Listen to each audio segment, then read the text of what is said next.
TDP senior నేత గాలి ముద్దుకృష్ణమనాయుడు మాట మార్చారు. షర్మిల సవాల్ను స్వీకరించేది లేదని చెప్పుకొచ్చారు. ప్రజాస్వామ్యంలో ఎవరైనా నోరు జారితే జారవచ్చంటూ షర్మిల కాలుగాయం గురించి చెప్పుకొచ్చారు. దీనికి సంబంధించి పూర్తి అప్డేట్స్ మా కరెస్పాండెంట్ బలరాం అడిగి తెలుసుకుందాం.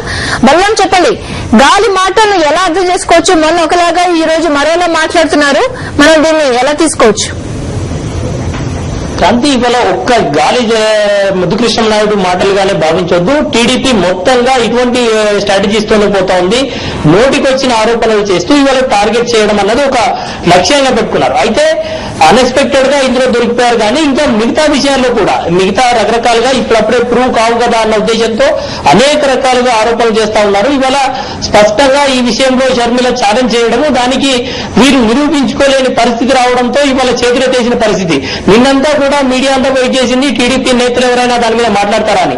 నిన్నంతా కూడా మీడియాకు తప్పించిన టీడీపీ నేతలు ఇవాళ గత్యంతరం లేని పరిస్థితిలో ఏదో ఒక రకంగా ఇక ఆయన్ని క్లోజ్ చేయాలన్న ఉద్దేశంతో మళ్ళీ గాలి ముద్దుకృష్ణమనాయుడిని స్క్రీన్ మీద పంపారు. ఆయనే ముందుకు వచ్చి వాళ్ళ ప్రెస్ కాన్ఫరెన్స్ ఈవినింగ్ అడ్రస్ చేస్తూ ఆయన చాలా స్పష్టంగా తాను చేసింది తప్పే అన్న విషయంలో ఒక పరోక్షంగా ఒప్పుకున్నారు. ఆయన అంటే ప్రజాస్వామ్యంలో అనేక మంది అనేక రకాలుగా ఆరోపణలు చేస్తూ ఉంటారు, అందులో కొన్ని తప్పైతే అవ్వచ్చు అన్న మాట చెప్తున్నారంటే ఆయన చేసింది అంటే గాలి ఆరోపణ అన్న విషయం కూడా చాలా స్పష్టంగా ఆయన ఒప్పుకుంటూనే ఆయన ఈ విషయంలో మళ్లీ షర్మిల మాట్లాడిన మాటల మీదే టార్గెట్ చేశారు. కానీ ఆయన విషయానికి ఈ రోజు ఇవాళ ఆమె చేసిన ఛాలెంజ్ ని స్వీకరించడానికి ఆయన ముందు రావట్లేదు. నేను ఛాలెంజ్ స్వీకరించే లేదని కూడా ఆయన ఒక స్థాయిలో చెప్పేశారు.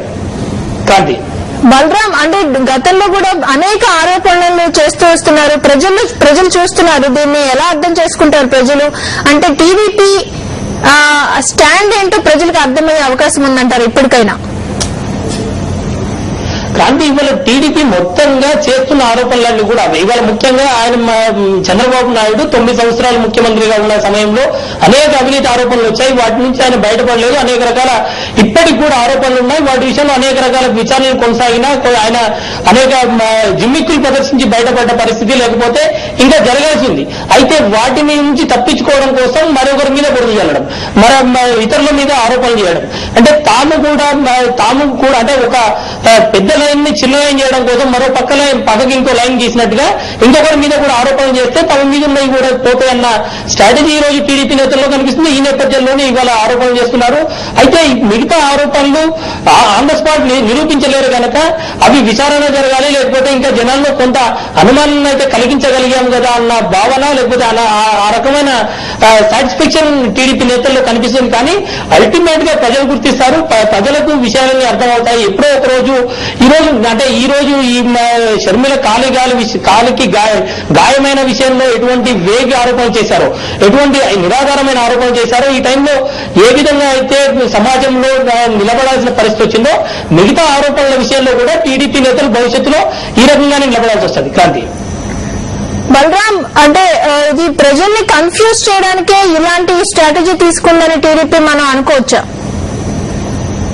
ఖచ్చితంగా క్రాంతి, ఇవాళ అంటే కన్విన్స్ చేయలేకపోతే కన్ఫ్యూజ్ చేయన్నట్టు ఇవాళ ఖచ్చితంగా టీడీపీ నేతలు ఒక విషయంలో జనాలను ఒప్పించలేకపోతా ఉన్నారు. 9 సంవత్సరాల చంద్రబాబు పాలన జనాలకు చూపిన నరకం కానీ, లేకపోతే ఆ రోజు జరిగిన అవినీతి విషయాలు కానీ, ఈ విషయంలో జనాలను కన్విన్స్ చేయలేకపోతున్నారు. మేము మంచి చేస్తామని కానీ, లేకపోతే అప్పుడు చేసిన విషయాలు నిజంగా ప్రజలకు ఉపయోగపడ్డాయని కానీ చెప్పలేని పరిస్థితి. ఈ నేపథ్యంలో మిగతా వాళ్ళ మీద ఆరోపణలు చేద్దామన్నది ఆలోచనగా కనిపిస్తోంది టీడీపీ నేతల్ని. ఈ నేపథ్యంలోనే ఏ ఆరోపణ దొరికితే, ఏ అవకాశం దొరికితే, ఏ విషయాన్నైనా కూడా అంటే వాడుకోవడం, దాని మీద ఆరోపణ చేయడం అనేది అలవాటుగా మారుతుంది. ఈ అలవాటులో భాగంగానే షర్మిల కాలుగాయంకి సంబంధించిన ఆరోపణలు వచ్చాయి. ఇవాళ ఆ విషయాల్లో అడ్డంగా దొరికిపోవడంతో ఇక ఏం చేయాలో తెలియని పరిస్థితిలో బయటకు వచ్చేసి అసలు ఆరోపణలు అవన్నీ ప్రజాస్వామ్యంలో అందరూ చేస్తూ ఉంటారు. ఎవరైనా తప్పులు చేస్తే చేయొచ్చు కనుక, కానీ అంతర్నాటికే ఈ ఛాలెంజ్ చేస్తారా, దాన్ని స్వీకరిస్తారా, కాలు పట్టుకుంటారా అంటూ ఆయన మళ్లీ ఎదురుదాడికి దిగారు. క్రాంతి, బలరాం, అంటే ఏం లబ్ధి పొందడానికి ఇలాంటి నిరాధారమైన ఆరోపణలు చేస్తున్నారు?